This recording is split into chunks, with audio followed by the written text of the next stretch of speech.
Hey guys, welcome to my vlog and उम्मीद करती हूँ कि आप सब बहुत अच्छे हो गए। काफ़ी दिनों से ना मेरे एग्ज़ाम चल रहे थे तो मैं व्लॉग डालने में थोड़ा सा लेट हो गई हूँ। और कल है मेरे माइक्रो का एग्ज़ाम, जो कि है paper first of microbiology. The next morning. Okay, so finally I am done with paper one of microbiology और पेपर जो है वो ठीक ठाक चला गया है। और आगे जितना भी है वो सब टीचर के ऊपर है कि वो कैसी मार्किंग करेगी और कैसे नंबर देंगे। ओके, तो अब हमें करनी है सेकंड पेपर की तैयारी। तो अभी मैं फटाफट से खाना खा लेती हूँ और उसके बाद से मैं थोड़ी देर सो के वापस से बैठ जाऊँगी पढ़ने के लिए।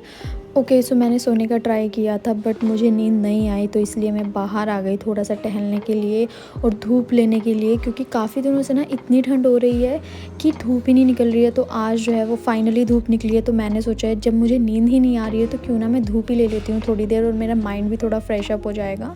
उसके बाद से मैं आई और मैं वापस से पढ़ने के लिए बैठ गई, क्योंकि माइक्रोबायोलॉजी पेपर 2 का सिलेबस जो है उसमें आई थिंक 5 या 4 यूनिट्स है। तो मैं सोच रही हूँ कि उसको मैं फटाफट से कवर अप करके फिर रिवीजन के लिए बैठ जाऊँगी, क्योंकि अगर मैंने एक बार रिवीजन नहीं किया ना तो मुझे ऐसा लगता है कि जैसे मुझे कुछ याद ही नहीं है, क्योंकि सिलेबस ही इतना सारा होता है ना। और एंड टाइम पे तो भाई ऐसे हो जाता है कि बस फटाफट से कवर अप हो, फटाफट से आप रिवीजन करो और उसके बाद फटाफट से एग्ज़ाम देने के लिए चले जाओ।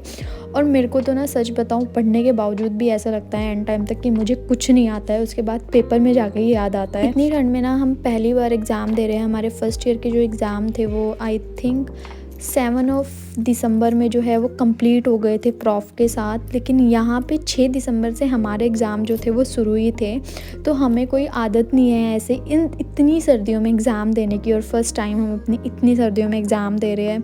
सो थोड़ा डिफ़िकल्ट भी था। और आई थिंक 6 दिसंबर से लेके 11 ऑफ जनवरी तक हमारे एग्ज़ाम है, तो आई थिंक 1 महीना 7 डेज़ आई थिंक ऊपर है। तो ना बहुत डिफ़िकल्ट था एग्ज़ाम देना। और finally I am done with my all the prof viva theory and. और अभी इतना रिलैक्स फील हो रहा है ना कि बस जिसको एक्सप्लेन नहीं किया जा सकता है, क्योंकि 1 महीने से ना बस यही हो रहा था कि अभी वापस से एग्ज़ाम देना है, वापस से पढ़ना है, फिर वाइवा के लिए पढ़ना है, फिर कल फिर से एग्ज़ाम है, फिर पढ़ना है।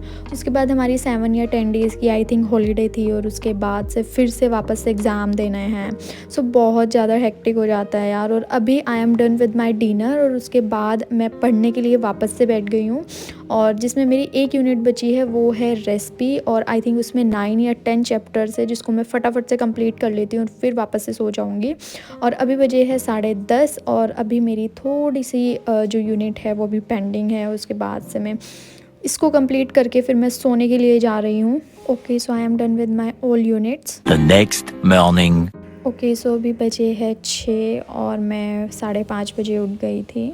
उसके बाद से ना मेरे को वापस से नींद आ रही थी, तो मैंने सोचा क्यों ना मैं एक बाहर राउंड ही ले आती हूँ। और अभी और ये मेरे हॉस्टल से मसूरी का व्यू आता है और कितना ही सुंदर लग रहा है। और अभी 8 बज गए और मैं नहा धो के वापस से पढ़ने के लिए बैठ गई हूँ। हमारा एग्ज़ाम जो है वो 10 बजे से शुरू है, लेकिन हमें वहाँ पे 9:45 तक रिपोर्ट करना होता है। तो मैंने फटाफट से सब रिवाइज़ किया और मैं एग्ज़ाम देने के लिए चली गई। Okay, see you in my next vlog.